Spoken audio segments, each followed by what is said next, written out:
Hey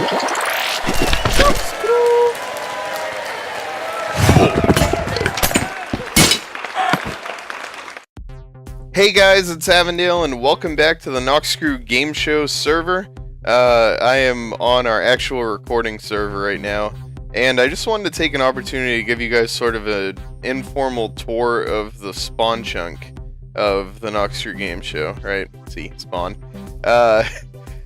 It's a gigantic mess of command blocks, but most of the stuff that's in here actually runs the games that you guys have seen and will continue to see for the rest of the season. Flashback about 6 months ago, and I was starting to really plan out how we were going to do game show, how to make sure it was all going to work out right. And I realized that we were probably going to need insane amounts of redstone, which we did end up needing.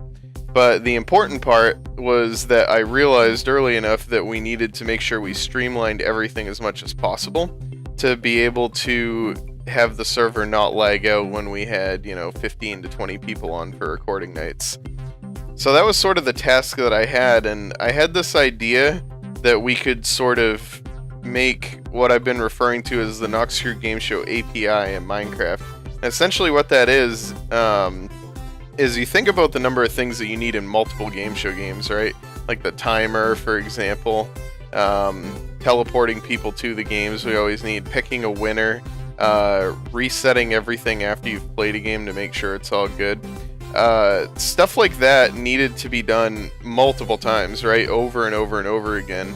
And what's the sense in building that once per game when you can just build it one time for everything, right?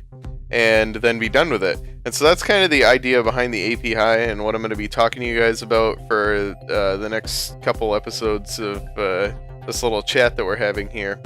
So in the first one today, I wanted to talk about a thing I called the master clock, and then I'm going to go on to talk about the timer as well. So this is the master clock up here. It's this entire floor as well as a couple floors below. There's one spot where it exists as well, but before we understand what that is, it's important to understand that there's two different types of 20 hertz clocks that I use, right? So this is just your standard 20 hertz clock. You can always tell that the 20 hertz clock is working because you punch out the block and it keeps going. So if I was to put on a block on here that says say hi, it's just going to say hi a bunch of times in chat, right? Now this clock over here is what's called a sponge clock. It's still a 20 hertz clock, but it does something different. If I break this block, it just stops, right? So I can restart it here with redstone, and you'll notice I put redstone here, but when I break it, it stops. But yeah, if I put the say hi command block in here, it's still pulsing. And so what this is doing is this is actually a fill replace clock, right? It's filling the area above it with sponge when there's redstone block there, and then doing the same thing, redstone block for sponge, which means if there's air taken out of it, it's not going to place a block there, which is one less action for the game to come out with, which sort of just very slightly reduces the lag, but it also gives me a really easy way to add and remove things into this. And that's what the purpose of the master clock was, right? You look at this clock right here. This clock controls the game modes, status effects, pretty much everything that happens to any of these player groups, right? So Nox mode is a carryover from the pilot season when we had the plugin made by Vexite. And if you take a look in here, the current Nox mode gives you resistance and saturation, right? So that's just your basic one. And this whole section of the sponge clock right through here is set up to receive Nox mode stuff. So that's the only thing that can go there. This is the player's game mode, I believe, right here. It's just forcing them into game mode. New users in the spawn chunk take the light blue section there. Spectators are controlled by this one. Cam mode gets controlled by that one, etc.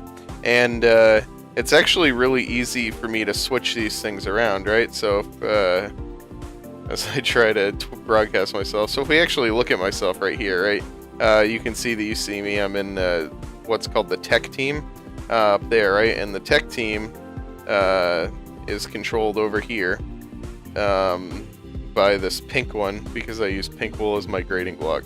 So if I actually want to change what's called my tech mode, I can get into my command book here, and I can go right over to tech mode. You'll see here game mode 1 has name tags off with invisibility. That's what I'm in almost all the time when we're on game show, right? So nobody can see me, I can fly around, you can't see my name over my head. And if I ever need to be the lobster ref, or they need to see me so I can help explain a game, I go to tech mode 2, and you can see me again. And there's really similar things around here with pretty much everything else that we do, right? You have Nox modes, and it just lists the different status effects that happen. Now I also trigger these manually with command blocks in the game, but I just wanted this backup to be able to adjust the things that I was doing from the book if I needed to, and that helps out a lot with testing. So if you look on the floor over here, you'll see that I have these color-coded, right? So this magenta one is game mode 2 for, I believe, that should be the player game mode, right? Yeah, player game mode is magenta. That's the only game mode I ever need them in, so I don't really even know why I have that, but it's important to have nonetheless.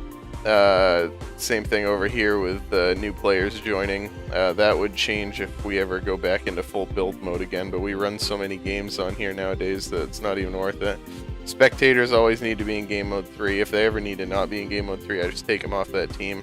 You can see right here in the lime green, this is for cameras going back and forth, and so basically when I change these, you know, it'll play that message in chat. So if I change the cam mode over, it's a cam mode 2, it'll place a redstone block there, you might have just seen it. It'll say cam mode 2 to me in chat, and it'll show me the message was from the master clock down here. And then it's going to carry out those actions, and basically all it's doing is just cloning this section right here into the right spot over there, so I put the cameras back in cam mode 1. And the nice thing about running all these effects on the clock is when you actually have them set up like this, if a player disconnects and then reconnects to the server, everything's still going to be the same. That's very important because we have disconnects all the time in Game Show, and that clock is what takes care of it. Now, interestingly, I didn't have this clock the entire time. This clock was actually made necessary by a bug that we had in a game that we haven't aired yet, so I won't talk about until I do the Behind the Walls episode for that video. But basically, I used to have a really messy version of that clock down like right here, and it controlled all your game modes and stuff, but it was sort of overriding some stuff on the other games, and that was when I decided I had to streamline it and make it look like this. So ever since I did that, this has been sort of the go-to way to do any status effects, game modes, or anything. It's just based on the different modes that I can put you in through the master clock. So yeah, you've learned a little bit about the master clock now. I also want to talk about the timer today, and I have the timer sitting right here. Now, this was one of those things that was really important to get right, because when the timer runs, it's going to run for the entire course of the game, right? So you just have the same thing happening over and over and over and over again. And if that lags at all, or if it messes up, or if it has a variance, there's just a lot of bad things that happen. So I wanted one that was consistent. I tested 5 or 6 different timers before I just decided to use the simple one, right? Like, I'm going to go ahead and just pop that off and just run the timer here for a little bit. It's a alternating clock that's on a 5-tick loop, so it pulses once a second, right? 10 ticks is a second.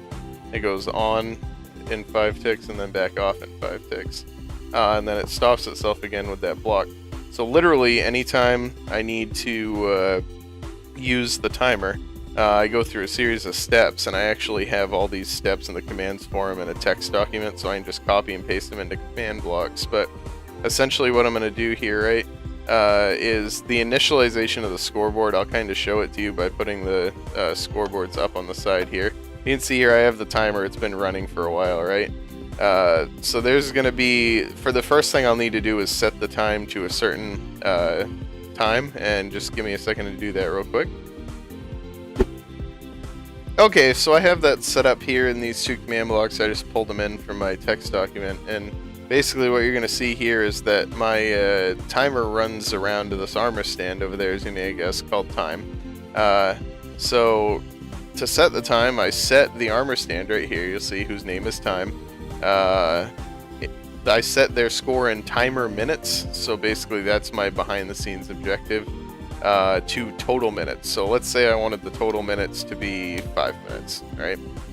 Do the same thing with timer sec, which is remaining time in seconds. We'll put 0, right? So now when I trigger these, nothing happens on the timer. And the reason for that is because you'll notice there's fake players under timer, right? There's minutes and seconds. So what I actually have to do is, after I do that, I have to apply it to the actual fake scoreboard players. And that gets happened after every iteration of the clock as well. So I'm just going to use these command blocks here. And you'll notice that it says timer 5 minutes 0 seconds, just like we thought. So now let's take a look at what happens when we start this going, right? So now it's counting up. Why is it doing that? We wanted it to count down, right? Well, here's the reason. So this command block right here is what actually adds the seconds to it. And you'll see it says scoreboard players add name equals time, armor stand, whatever. But then it goes score timer mode min equals 1. So there's actually a timer mode objective as well. And what that timer mode is going to do is choose whether it's adding 1 to timer seconds like it is here, or subtracting right here. You'll see it's scoreboard players remove on this one. So what that means is that when I set the timer mode to -1, the timer is going to count down. So if I come over here and I look in this command block, I can actually toggle this, right? And you'll see now on the right hand side of your screen the scoreboard's counting down. Now it's counting up and down again, and it just does that immediately, and it's really nice. So now actually if I go ahead and just set this back to 0 here for the timer, we can show a little bit more of what's going to happen, right? So this next command block here is an interesting one, and it works in kind of a neat way, right? Like I needed an output when the timer ended up finishing itself, basically. And so I'm going to pause this timer real quick and get the output set up. Alright, so I actually had the timer output command block right here, so I just put it on this block to show you that when the timer runs out here in a second, bing, we're going to get our output.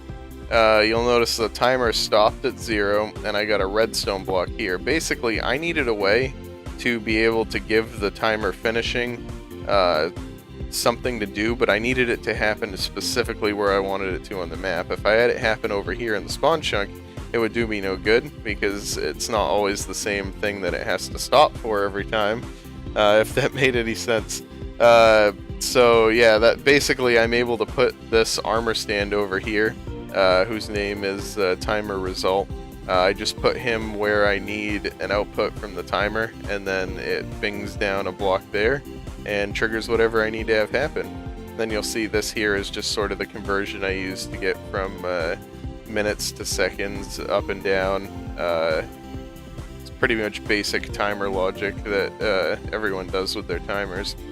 And then these blocks at the end right here I already sort of showed you, but they just apply using the operation command. They take the value in timer sec and timer min to put it on the minutes and seconds fake players in the timer.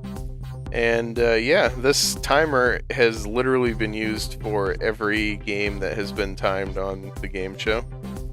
So, you know, you take a look back at it and you think about games like, well, I'm trying to say games that have already happened so I don't spoil anything for you, but Pyramid is a good example. We did the countdown timer on the right with that. Block Skip All as well.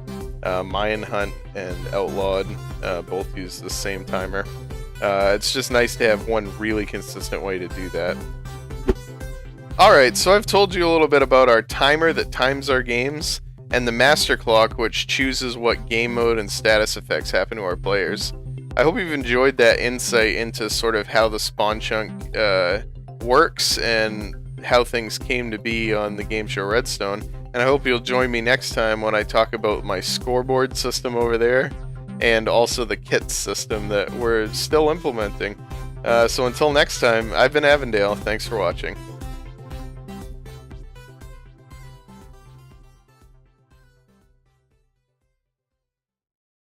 Runs the games that you guys have seen and will continue to see for the rest of the season. Flashback about 6 months ago, and I was starting to really plan out how we were going to do game show, how to make sure it was all going to work out right. and I realized that we were probably going to need insane amounts of redstone, which we did end up needing. But the important part was that I realized early enough that we needed to make sure we streamlined everything as much as possible to be able to have the server not lag out when we had, times, right? Over and over and over again. And what's the sense in building that once per game when you can just build it one time for everything, right? And then be done with it. And so that's kind of the idea behind the API and what I'm going to be talking to you guys about for the next couple episodes of this little chat that we're having here.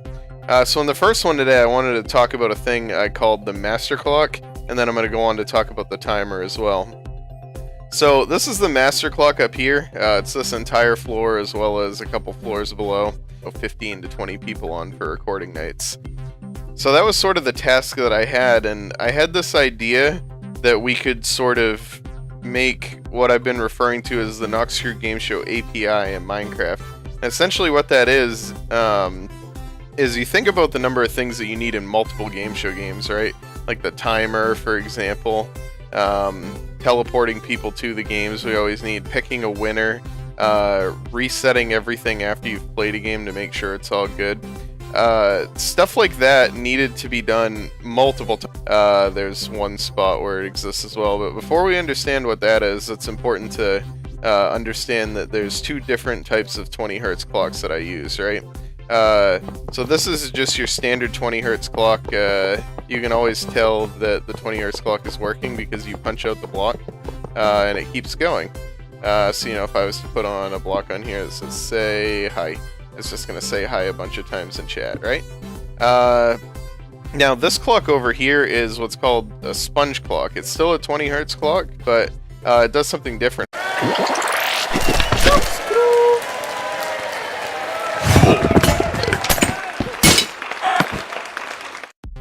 Hey guys, it's Avondale, and welcome back to the Noxcrew Gameshow server.